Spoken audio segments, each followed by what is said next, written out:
2, and 1. Good. And we have one more. Yeah, Craig, I got you. All right. Awesome. So, took over and is brewing currently on Vista.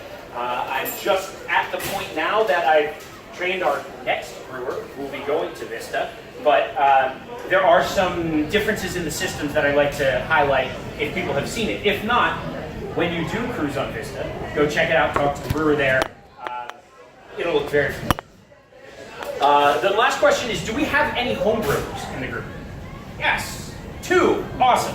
Homebrewers frequently give me very good questions, so not putting pressure on you, but it just happens. And I always put a little bit of a plug in for homebrewing because, well, I started out as a homebrewer back in 2006 as a senior in college, and still active in my homebrewing community when I get back home with the Berks County Homebrew Club. So, and I recommend it as a hobby if it's something you want to try. If you come out of today and you think, man, I really want to learn more about beer, making it yourself is a great way to do it.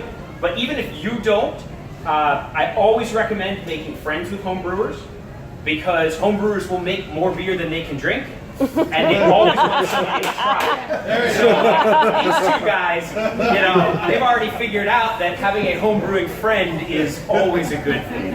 I made too much. Yeah, exactly. I need somebody to try it, and you find you become very popular that way. The same thing kind of works on the ship. I have a lot of friends eager to try the new brews when I make new things.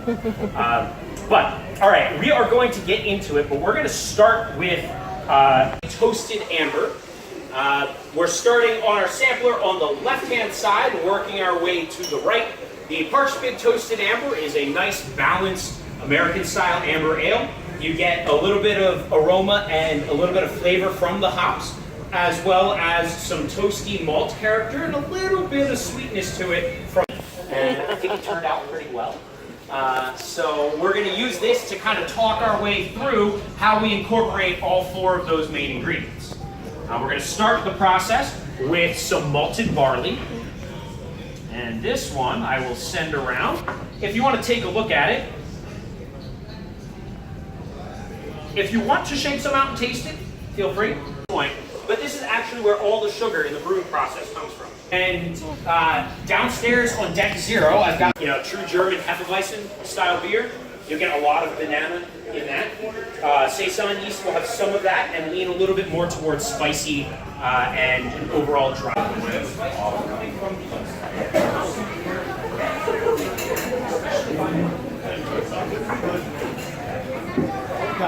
Yeah, absolutely.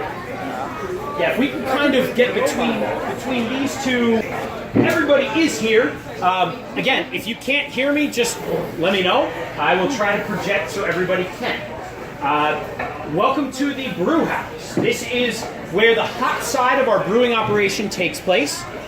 So if you think about the diagram we were just looking at, everything up to the big C, up to the chiller, happens right here.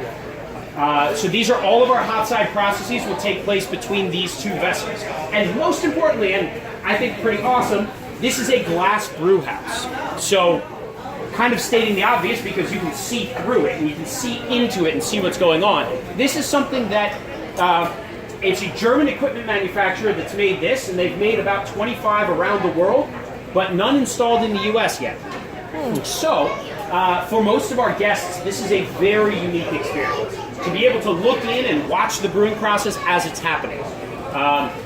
Unfortunately, we're not brewing tonight. We did brew yesterday, so if you had a chance to walk past while there was stuff going on in there and you kind of could see what was happening, I'll talk to you about what was going on and what you would see while we brew. But the glass brew house aspect is very unique. It's something that I've been brewing professionally for about 8.5 years now, and the first time I had to kind of retrain myself because I'm used to opening the door in the top and looking in, but now I can just, look through the wall and see what I need to inside. How does the grain get from below deck to here? I bring it up on a cart, and then so it's manually we mill back into the grain bags, and then we bring the bags up, and pour them in. Oh, okay.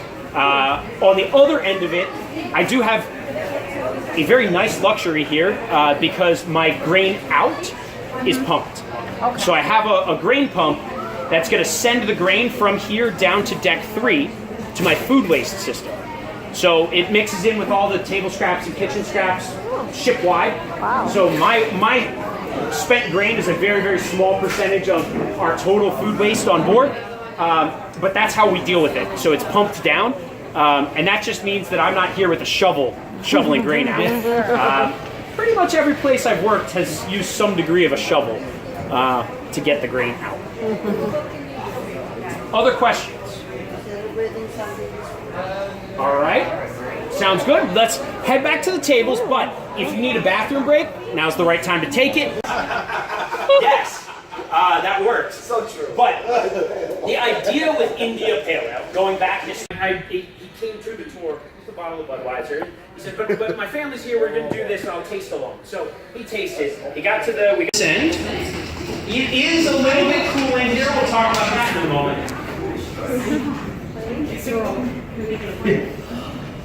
Alright, so here we are in the cellar. So welcome to the cellar. This is where, it's called the cellar not because it's downstairs or in the basement, but because this is where fermentation takes place.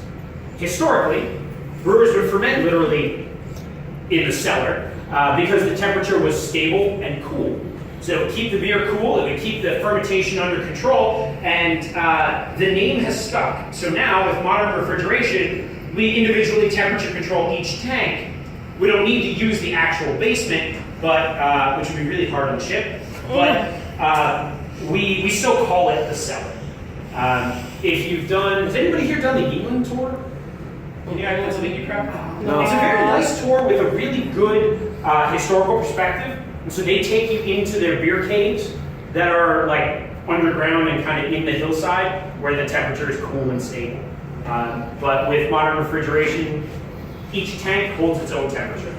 And ultimately, you know, brewers used to use the temperature of the room to keep the beer cold, but here I've got so much cold beer that the room stays cool. The air conditioning never kicks on, it's just coming from here. Yeah, you might notice the frosty pipe in the back. We are hooked up to our ship's glycol system, so we've got nice cold cooling medium pumping through the jackets of these tanks and keeping them temperature controlled. So during active fermentation, let's see, tanks 3 and 4 are actively fermenting. Temperatures being held right around 20 degrees Celsius or 68 Fahrenheit. At that temperature, the yeast is doing its thing. It's eating the sugar, making alcohol and carbon dioxide. So these 3 tanks behind you are my serving tanks. They are piped directly to the bar, and they go by way of air-driven beer pumps. So if you heard that ticking sound a moment ago, that's the sound of job security, because that means the beer out of the bar. Because in order to get the beer from here to there, we have to boost the pressure. And we do it with these little air-driven beer pumps. Yep, and it's got that. It means that it's a very happy sound for me because somebody's drinking. So I'm curious. Yep. You have 5 beers. There it is. That's it. Nobody gave me the softball, so here we go. Today we're going to taste 5 beers. I only have 3 serving tanks. Yes, it might have been an error on somebody's part when they were counting or when they were doing the math for this, but not mine. But we have a bunch of kegs and a keg wash machine. So down on deck 3, I wash and sanitize kegs, bring them up here, fill them, and take them to the bar. So my 3 fastest moving beers will go into the serving tanks. Unless we have extra beers on tap at the bar. It also allows me to take our beer to other bars around the ship. So right now in the lobby bar, we've got one on tap there because I want people to be able to come on embarkation day or when you're coming back on the ship and get a beer right away that's made here that you can't get anywhere else in the world. So we got one in the lobby bar. And the other one where I have my beer right now is our crew bar. And down on deck 0, we have a crew bar. Okay, you know, it's no great secret. It's, you know, but it is just for us because most of our crew members can't drink up here. They can't come up here and drink the beers. But what we're doing on this ship is so unique that I want them to be able to try it. You know, we've got crew members from around the world, a lot of countries who are just beginning to have a craft beer movement. And what we're doing is just very different. We've got people who've worked on ships for 20 years and not had a brewery on board. So, you know, it's a very new thing. And so having our beer down there in crew bar lets everybody try it. And it's always fairly gratifying to see other crew members drinking the beers. Or I'll bring something down there and they'll say, oh, it's the, you know, I was waiting for you to bring the smoked porter back. I'm glad you got it this time. And so I rotate my beers down there and yeah, get some good exposure with the crew. And then you'll see these also on the serving tanks, and on the serving tanks, they just act purely as an extra emergency pressure relief valve. So each of our tanks has 2 pressure relief valves, so if something goes wrong, the tank doesn't rupture. Yeah, because they would be really, really hard to replace here. They basically built, I like to think they built the whole ship around the brewery, but at least this deck, they built around the brewery. So they installed these tanks when this was just bare steel, put the tanks in place, built the walls, laid the floor under it, and all of that came with these in place. So if something happened and I had to get rid of one and switch it out, that just, I would just have a broken tank. But this isn't your design.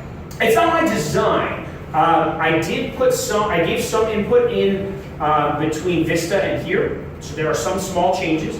However, shipbuilding is like a 8-year process. So when I got hired, Horizon is almost, it's not identical, but it's very, very close. Same body style as Vista, and very similar floor plan. And when I was hired on Vista, to run Vista 2 years ago, 2.5 now, they said, oh, we're signing the final deck plans for Horizon tomorrow. And at that time it didn't have a name, but we're signing the final deck plans tomorrow. So that's going to be your last chance to make changes. And that was the day I arrived. So I wasn't able to make like real changes in here from the building perspective, but some of the German equipment manufacturer, I frequently just call them the Germans. The Germans were very good at listening and responding, so I gave them some like, oh, we see this issue, could we change that for Horizon? And now as we're looking forward, we are looking at breweries on our new build ships. So how did they find you? Or did you find them? Yeah, I saw the job advertised and I applied. And it was advertised on probrewer.com. Brewer wanted. And yeah, and I sent my resume and cover letter. And at the time, I was doing some consulting and helping a brewery start up in Reading. If you get the chance, Oak Brook Brewing Company makes some tasty beers. Helping them get started, and had the opportunity to stay on as their head brewer. But I saw this job posted, and I thought, yeah, that's cool. Yeah. so let's send it in. So I polished up the resume, sent it in, and got an interview. Then got a technical interview with a consulting brewer that Carnival was using. Then got some more interviews with Carnival people, and then got a job offer and a ticket to Italy. I flew to the shipyard and got things started. Wow. The big one was the technical interview. Because it was a very experienced brewer and was really like, he knows his stuff, but his job was to make sure that I did too. And so he grilled me pretty thoroughly, and it was one of those that you come out and you think, I don't know how I did, because there were a couple things he asked about that we didn't see eye to eye. And I said, well, I would do it this way, and here's my reasoning. I said, well, I think it should be this way, and it was, different. But I think because I was able to support my reasoning and my methods, and I had the technical background, my undergraduate degrees in math with a minor in chemistry, so I've got the math science background, and I did formal brewing education during the Siebel Institute in Chicago. So I had both of those kind of in my favor, and I had both production and brew pub experience, so that really helped. So yeah, so then I got the job. I must have done okay because now we're growing. We're at 2 ships with a 3rd on the way. I supervise 2 brewers with more on the way soon. So we're growing in a good direction. So let's slide back out. If they're think about other questions, once we get back out to the tables, I'm going to step into the bar pantry, get our last beer, because we're going to taste that seasonal, and get some of the things to start wrapping up. All right, serving tanks. And normally it's a flat bottom and we're good to go. But it's only happened 3 or 4 times that I've had to say, no.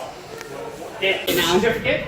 They're going to sign the back of it. They'll mark the back so you can only do it once. But you get 1 extra beer from this. So if you really like the seasonal, or you want another smoked porter, great. Grab it from the bar anytime before the end of the cruise, but that's today. So come back this evening sometime before or after dinner, or come have dinner here and get another beer. I'm going to ask for a hashtag it's not horrible beer. What other styles have you done? Seasonally, I've done, let's see, on Vista, I ran through these 4 beers as test batches and seasonals on Vista. But I also did a guava wheat beer. I did pumpkin ale. Pumpkin ale was very popular for us. I brewed twice as much the 2nd year. And now that we're going into the 3rd year, we're going to do it simultaneously on 2 ships, which would be kind of cool. So we'll have the pumpkin ale through the fall. I usually go early October through Thanksgiving. So it's available in that kind of fall period. Last year we did an Oktoberfest Fest Lager. We did, what else? Oh, Ron on Vista did a traditional German Hefeweizen. Came out really nicely. I've got a Maibach in the tank. That's got a couple more weeks on it, so we're not going to taste it. And then the first seasonal beer I did on Carnival Horizon was the Big Apple Pie Ale, which was an apple pie spice, kind of reddish beer. And the idea was we're sailing out with the Big Apple, so I wanted to kind of pull on that. And it had apples, apple peel, and a blend of apple pie spices, including cinnamon, nutmeg, ginger, and cardamom. And so it tasted a lot like, it's funny, it tasted kind of like apple pie, but it tasted even more like apple pie moonshine. And so it had that kind of spicy, it was much more spicier than That's her about moonshine. Oh boy. We had an interesting Christmas party. So we've done a wide variety of interesting styles, and I'm trying to get my brewers to each develop 1 or 2 new recipes on each 6-month contract. And that way we can get some fun stuff, and they can kind of stretch their legs and brew some different things. That was actually pretty cool. We just did you probably already seen the brewery tour here on the Carnival Horizon. And it was really interesting. Just got to learn about how they make the beer on here and try a few samples. And we tried a few samples, but it was really awesome. And get these. You get a certificate of recognition, which is actually good for 1 more beer, too, to try. Both Dave and I got it. And get a pig and anchor glass. So that's pretty darn cool. Added to our collection with our red frog glasses that we got.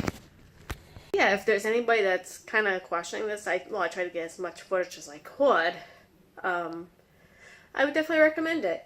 It's about, I think it's $24.95 per person, but it's about an hour and a half long, but it was just really, really fun. Colin's from Pennsylvania, so it's even better.